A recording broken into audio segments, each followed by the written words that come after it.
Rigdon. Regarding the Virgin Mary, it's enough simply to compare the symbols and names of the foremother of the ancient peoples of the world, light female deities, and their epithets. And it will become clear that for centuries, one and the same spiritual knowledge was passed down to different peoples about the liberation of the human soul, in which the creating power of the divine feminine principle, Allat, played an important role. So the pearl itself in ancient Rus was called Inchi, which means different, the one, the only, the true one, the right one, among the many Slavic and other peoples. That is why later in Christianity, the monk was called Enoch and nuns Enochinia. The pearl was an associative symbol of the soul from another, spiritual world. The ancient Russian word rakovina, perlamutr, is derived from the ancient words of the Slavic peoples living in Eastern Europe. Raki is a shell and is similar to the Latin word arcio, meaning I lock. That is, pearl in a shell is a symbolic designation of the soul locked inside the material shell of the body, which had been brought here from another world and which can be liberated only when human consciousness, the personality, fuses, connects with the soul with the help of spiritual creating power and the predominance of the spiritual nature in a person. Anastasia. This information is really very interesting for the people of today. Interestingly, large pearls in the ancient times were called orient. The Latin word orientis meaning the rising sun. This word is borrowed from the East. This is how something different which attracts with its unidentified quality and inner beauty was often called in poetry. Rigdon. Quite true. Large pearls were called exactly unio, from Latin the only one, and the word orient in the East originally meant radiance of natural pearls. Anastasia. Yes, from the perspective of spiritual symbols, you look at all this in quite a different way. Rigdon.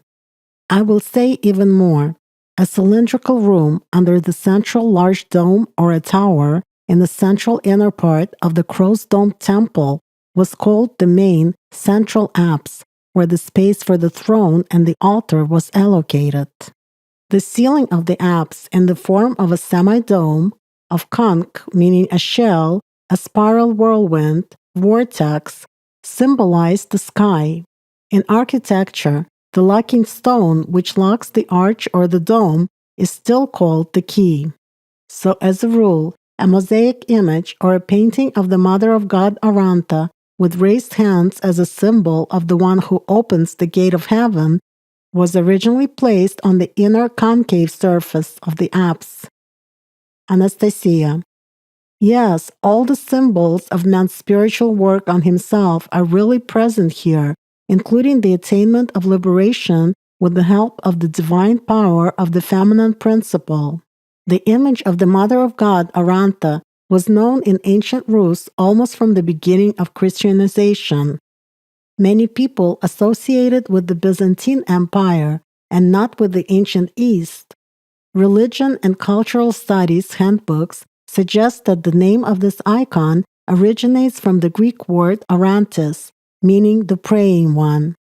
Nothing is mentioned beyond this limitation, obviously out of ignorance or unwillingness to mention other cultures. However, if we dig deeper into history, it becomes clear that an entirely different meaning was embedded here. Rigdon, you're right. There really is a different meaning here, and it is much deeper than it seems at first glance. Regarding the connection with the word the praying one, obviously people relied on the information about the early Christian paintings in the Roman catacombs where praying figures were depicted in such a position, but hands raised in such a way, as it has already been mentioned in our conversation, are really the old symbolic image which was known in the time of the Paleolithic, the Neolithic, and the Copper Age, the existence of ancient Egypt, Mesopotamia, the Harappan and Trypillian civilizations, and so on. This is a symbolic designation of Allat, the symbol of knowledge about the spiritual practices for attaining fusion of the personality with the soul, the symbol of spiritual enlightenment and cognition of the truth. Anastasia, that's amazing.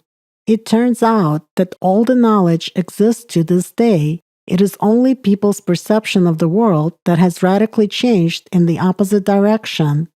Even the architecture, for instance, of the Christian temple contains the basic knowledge: square-shaped, four-leaved structure with a center, cylindrical central room, and pyramidal architecture of the entire building. This architecture may also be crowned with a pyramidal spire or onion-shaped domes with a pointed element. All this corresponds to the symbolism of the human energy structure, the path of liberation of his soul. Four essences: the center is the soul, personal space, pyramidal structure, architectural symbols of transformation of the square into the circle or octagon, a symbol of the cube. And it has been shown clearly that in the Christian religion, it is the creating divine power of the feminine principle that plays the main role of the real guide from the human world to the spiritual world. It is embodied in the main female images of Christianity: Virgin Mary, Mary Magdalene. People divide the images, but their essence is the same: divine love, God's mother, that through which love revives communication with God in a person and restores the former connection with Him through the soul. It is the spiritual, good power of love and creation of the Mother of God that is the main guiding and performing power from God. In the Annunciation scenes, the Virgin Mary is often depicted with a lotus, or rather with a lily in her hand, as a symbol of spiritual purity. She is portrayed stepping on a dragon with her feet, the human's animal nature. After all, taking into account spiritual knowledge about a human and the practice of spiritual path, all this takes on a different, deeper meaning. The Virgin Mary is named as spiritually reviving power and the embodiment of true knowledge. She is called the wisdom of God, a painter of everything, the mother of creation, about whom the Bible says that she is the breath of the power of God and a pure outpouring of His glory. She is a reflection of eternal light and a spotless mirror of the working of God. And being but one, she can do all things, and remaining in herself, she maketh all things new. And in all ages, entering into holy souls, she maketh them friends of God and prophets. The spiritual power of the Virgin Mary is compared to the gate of heaven. She is named the bearer of a deity, the soul of the world, providence of God, incarnation of Logos. Rigdon. Once Jesus said to Mary, "Blessed are you, Mary, because flesh and blood hath not revealed it unto thee, but my Father who is in heaven. And I tell you, you are the Magdala of my church, and the gates of hell shall not prevail against it. And I will give unto thee the keys of the kingdom of heaven, and whatsoever thou shalt bind on earth shall be bound in heaven, and whatsoever you loose on earth shall be loosed in heaven." Anastasia. Yes, I remember these important words.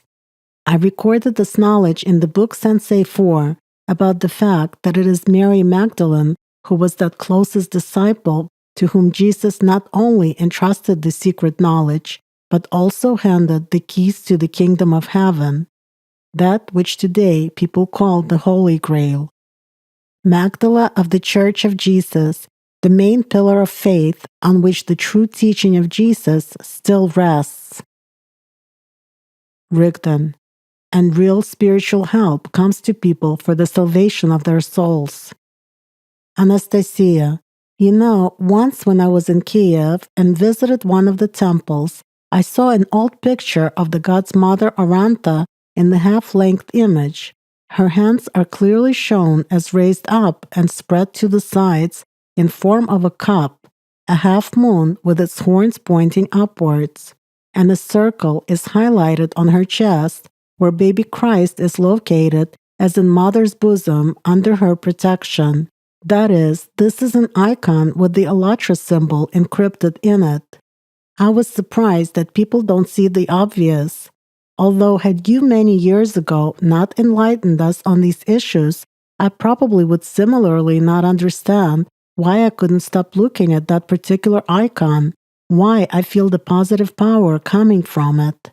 I took a picture of this image of Aranta and put it as wallpaper on my mobile phone. Here it is. Rigden, with a kind smile, looking at the picture. Our Lady of the Sign, or Znamenia. Of course, it could not be anything else. The light-carrying grace of God. The bosom of the mother of Slavic people. Righteous joy of your eyes, true brother, until this time akin a crescent is shining in the name of your glory, bringing closer this day of I am, I shall be. That is a good icon. I have already said that in ancient Rus, the image of the Mother of God was the most revered among people. This icon is named Znamenia, sign, only among the Slavs of Russia, Ukraine, and Belarus, and also among those peoples who were united later into one big country, and nowhere else. In other countries, it is called the Mother of God, Great Panagia, Pantanasa, Platitera. Few people know that in the Old Slavic language, the word Znamenia is derived from the Old Russian word znamya, which means a sign. For the first time, such an icon appeared in Rus in the 11th century. But already after the earthly life of Agapit of Pecharsk, the unmercenary doctor, people started to call this icon not only Znamenia, but also an incarnation, the sign of salvation. That is the point. Anastasia. To this day, one can find references to it, but unfortunately, the church legends started to emphasize the physical salvation of people rather than the spiritual one. Nevertheless, if one thoroughly studies the history of those years, then even indirect references in the end bring us to the historical events related to certain dates. For example, on February 25th, 1169, thanks to the icon Aranta, a miraculous resolution of the outcome of the battle at Veliki Novgorod took place, because of which, thereafter, people themselves began to honor the Mother of God as their patroness. However, those in power set a celebration in honor of that event as late as on November 27th, according to the Julian calendar, December 10th on the Gregorian calendar. Rigden. That did happen. Simply, this event took place in the days of the Great Lent. It was in a way a bit inconvenient for them to celebrate it because of the Lent. So they adjusted it to November 27th to suit the name day of the Novgorod governor of that time. In any case, everything is as it has always been. Nothing has changed in power.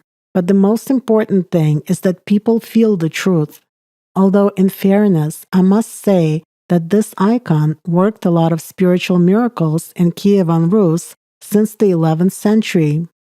Even later, many covert and overt miracles happened thanks to this icon. It became so popular in the entire Orthodox ecumeny that people started to depict it not only on the wall paintings in temples. The sign became accessible to people. It was popularized through the copper casting of amulets, quadrifolium icons, and kolpion, a relic that was hung on a chest which was called lono or persi in the old days, minting of small icons, and so on. Even today, this icon is still one of the most revered in the Russian Orthodoxy.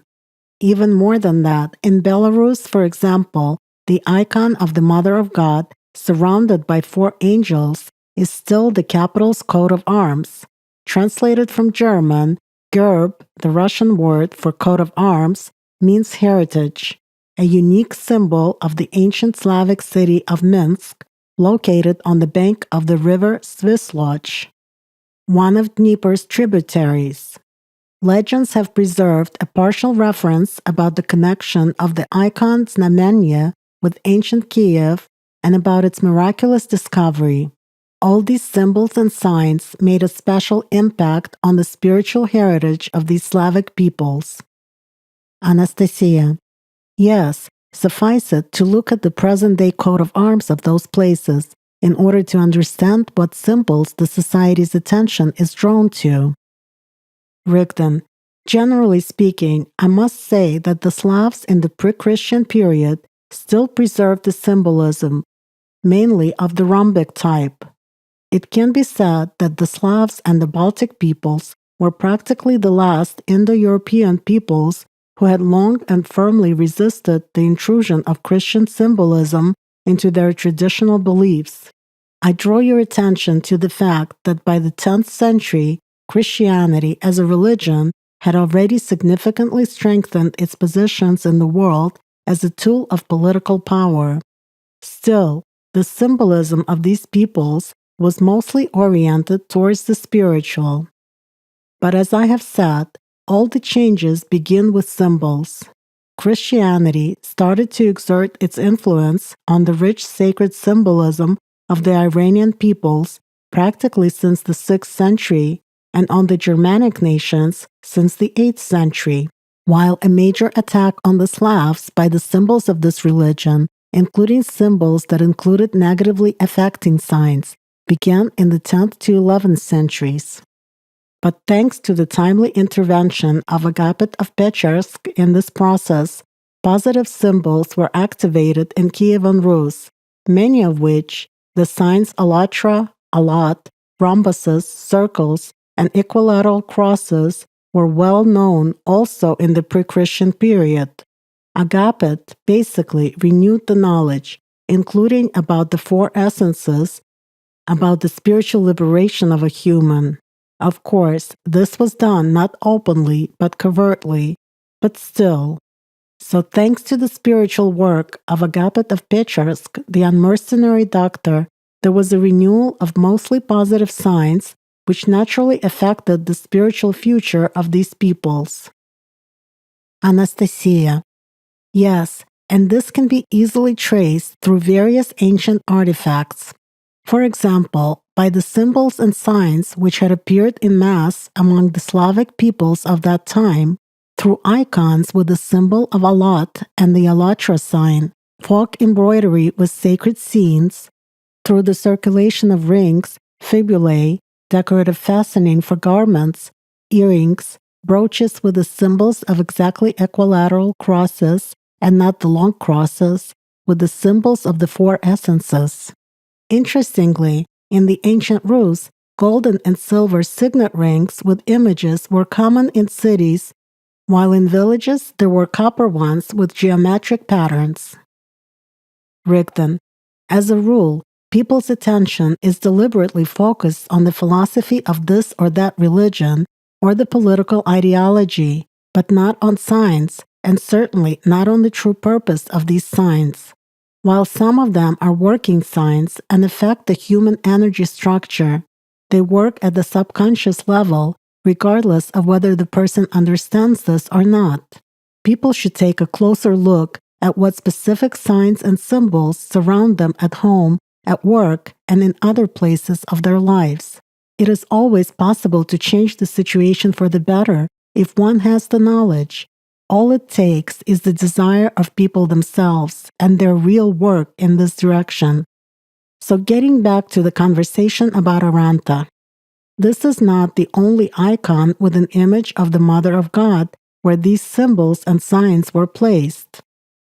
Anastasia. That's right. Suffice it to look at the image of the miracle-working Our Lady of the Gate of Dawn, Vilna icon. It is located in Vilnius city, Lithuania, and today it is quite popular in Lithuania, Ukraine, Belarus, and Poland. On top of that, it is venerated by both the Catholics and the Orthodox. Obviously, different legends are connected with it, including the one about its origin from Korsun. an old Russian name of the city of Chersonsis, where Prince Vladimir of Kiev, father to Yaroslav the Wise, was baptized. Now the remnants of the city are located in the vicinity of Sevastopol city in Crimea, but it is difficult not to notice the symbol of the crescent with its horns pointing upwards on this icon. Rigdon. Many such images of the Virgin Mary with a crescent with its horns pointing upwards began to appear in the West as the Order of Knights Templar, the 12th to 13th centuries, emerged and became stronger. Generally speaking, it must be noted that in the previous period of time, goddesses from other cultures were also depicted with such symbols as the divine feminine principle. For instance, the Iranian goddess Ardvi Sura Anahita, translated from the Avestan language, it literally means mighty, immaculate Ardvi, the goddess of water and fertility, to whom a separate hymn, Ardvisur Yasht, Yasht 5, is dedicated in the holy book Avesta. By the way, the original meaning of the word Ardvi was that of the source of the world's water flowing from the divine realm of light and giving rise to all life, the prototype of Allat. Here is another example connected with the ancient Egyptian goddess Isis, whose cult of veneration in ancient times was widespread both in the East and in the West. For example, in Asia Minor, Syria, Greece, Italy, Gaul, and other countries. Anastasia. Yes, even during the times of Hellenism, the cult of Isis was very popular far beyond the borders of Egypt. For the public, she was presented as a goddess of the feminine principle, fertility, creation, and the goddess of seafaring. But the first thing that catches the eye in a typical image of her is her headdress, an attribute in the form of the crescent with its horns pointing upwards and a circle above it. АllatRa. Rigdon. In sacred interpretation, her name meant the transition stage, that which connected to a different sphere. By the way, in the Hellenistic period, the interpretation of the sacred symbols of, for instance, the Crow's Dome Temple was mostly borrowed, as I have already said, from the religious concepts of the East.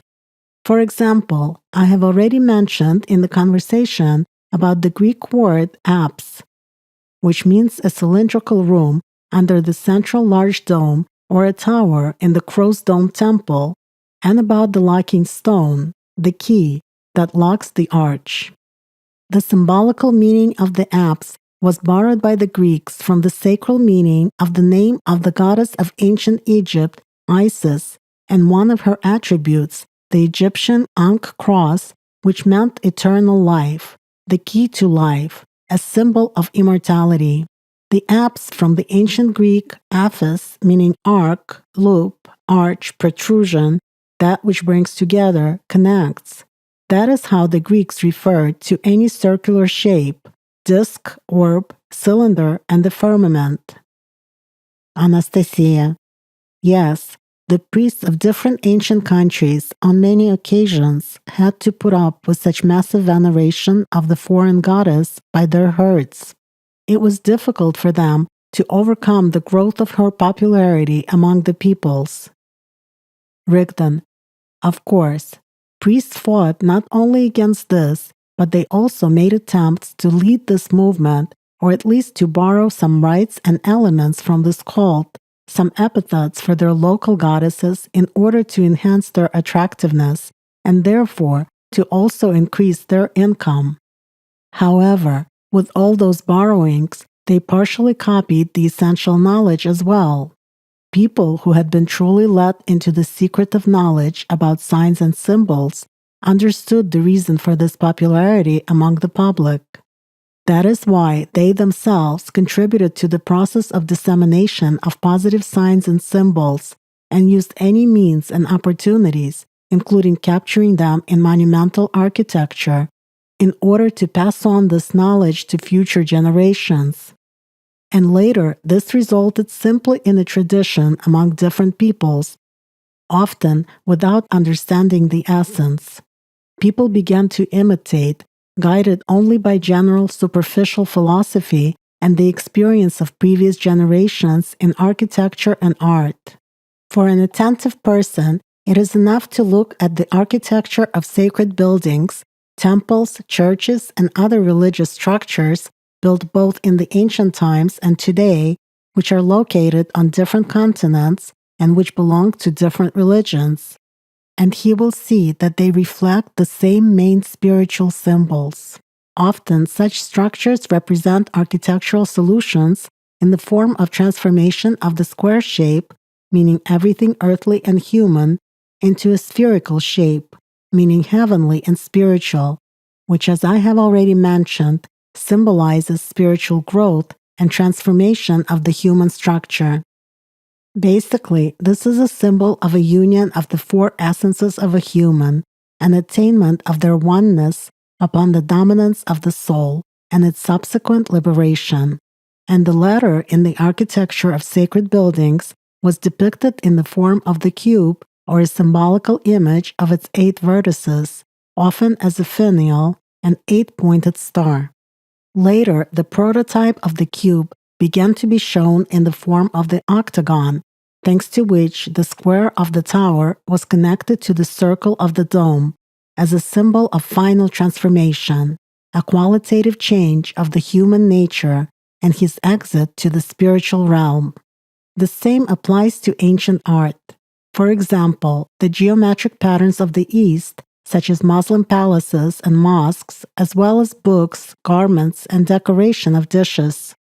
They're based on arabesques, squares, circles, triangles, stars, multi-petal flowers, and interweavings which are similar to the lotus and its stem. By the way, the last ones as a motif of the Muslim medieval ornament of the 12th to 16th centuries, which is a formation of a spiral with the leaves of bindweed, are called islimi. The name is given in the English transcription. Translated from the Turkish language, it means Islamic.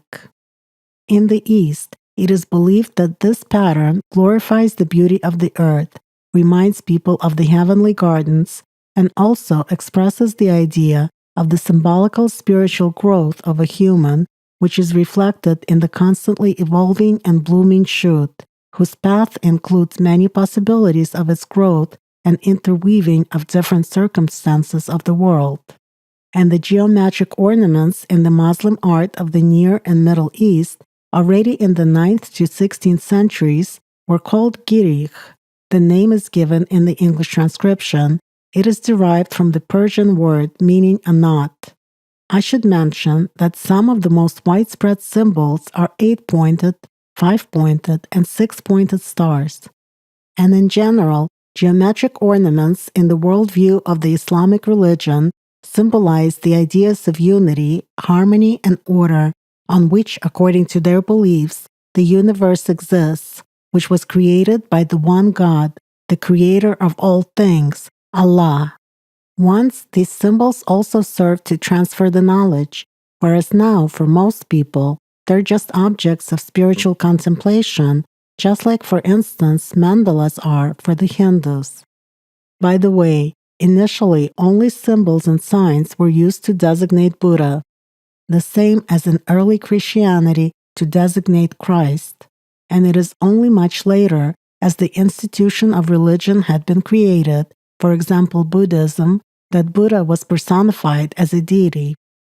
Generally, as I have already mentioned, geometrical signs in the ornament are a very old tradition of symbolical transfer of knowledge which existed in the East even in the pre-Islamic times.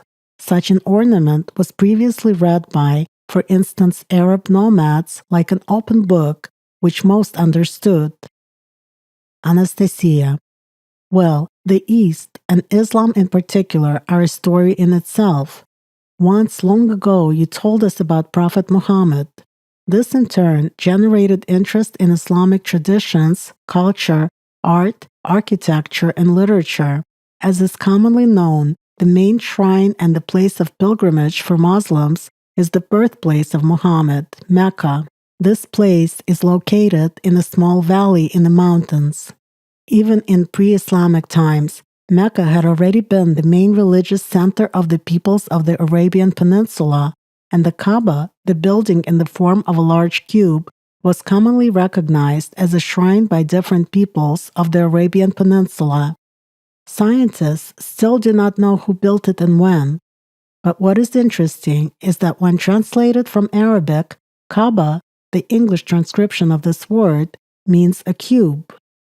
And if we take into account that a cube placed on its vertex or with the marked vertex among the peoples of the world since ancient times had been an important spiritual symbol which indicates the human transformation into a spiritual being, then the story becomes really interesting. According to geometry, a cube is a regular hexahedron consisting of 12 edges, 8 vertices, 3 edges meet in each of them, and 6 faces, which are squares. It is appropriate to recall that the number 72 can be presented as a combination of 12 by 6. Again, the symbolism of numbers and geometric values is quite interesting. So after Islam had become the dominant religion in Mecca, Masjid al-Haram Mosque became the main place of pilgrimage for Muslims. It is here that the ancient shrine Kaaba is located, as well as, by the way, Maqam al-Ibrahim, a small domed building crowned by the symbolic sign of Allat. Inside it, there is a stone with a footprint, which the legend says belongs to the prophet Abraham. Rigdon, quite true. In Quran, Surah 3, Ayat 97, it is clearly written about this sign. There, clear signs for people are the place of Ibrahim, and whoever enters it shall be safe. The sign of Allat is precisely the symbol of attaining spiritual liberation, the only possible state of spiritual transformation for a human being, which opens a way to eternity, the only place he can remain safe from this material world. Anastasia, I agree with you. It is shown and written very clearly, but people don't seem to notice it, or they understand it in their own way, based upon their reasoning of residents of the three-dimensional world. Their attention is focused more on the external, for example, on the outer wall of the Kaaba's eastern corner, which holds the main relic, the so-called black stone, Hajar al-Aswad, an egg-shaped stone which is 30 centimeters long. Scientists assume that this stone is of either volcanic or meteoric origin, but this is not the point. According to the ancient Arabic legend, the angel Jibrail, Archangel Gabriel in Christianity, in Islam as it is known, Jibrail is the most revered angel prophesying the will and revelations of Allah to prophets, handed to Adam after his repentance as a sign of the Allah's divine forgiveness, a white stone from paradise as an altar for praying on earth, which marked the beginning of Kaaba. This happened after Adam and Hawa, Eve, had been expelled from paradise and were separated, and then, many years later, they met each other again near Mecca. According to the legend, the stone initially was white, but turned black because of human sins. According to the belief of the Islamic religion, the Kaaba in Mecca is also considered to be the home of God, part of the sky tilted over to the earth, the center of the universe, and the side to which the prayer of each Muslim should be directed. Believers are made to think that every Muslim should at least once in his life visit Mecca, where he should perform a number of ceremonies, including walking around the Kaaba 7 times, as a symbol of the divine order and subordination to the single center. But if we compare all this information about the Kaaba relic with the knowledge, it turns out that it's not about the external worship. After all, the energy projection of a spiritually developed person in the 7th dimension looks like a cube set on one of its vertices. A cube with one of its vertices marked is a symbolic transfer of the spiritual knowledge, and 7 circles symbolize cognition of the 7 dimensions. Rigdon, absolutely. Often, the rites of different religions include performing some external action 7 times as a symbol of attaining the 7th dimension during lifetime, a special spiritual procession, spiritual development of human during his life on the way to God. For example, as you correctly noted, in Islam it is walking around the Kaaba 7 times, and also a number of religious rites associated with number 7. It is based on Muslim beliefs that the throne of Allah is located in paradise on top of the 7th heaven, where there is the low tree of the utmost boundary, Sidrat al-Muntaha. There is an esoteric branch of Islam, Sufism, which had a huge impact on the religious dogmas, philosophy, literature, ethics, and poetry of the Muslims of the East.